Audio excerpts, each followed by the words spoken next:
Hey coders! Today, we're diving into 5 essential coding tips that will save you hours of frustration and help you code more efficiently. Let's jump right in and level up your coding game. First up, tackle big problems by breaking them into smaller, manageable chunks.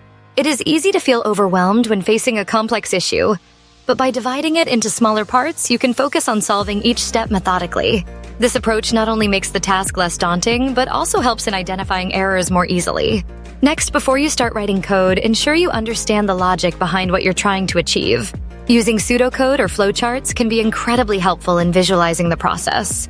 This practice clarifies your thoughts and provides a clear roadmap for your coding journey.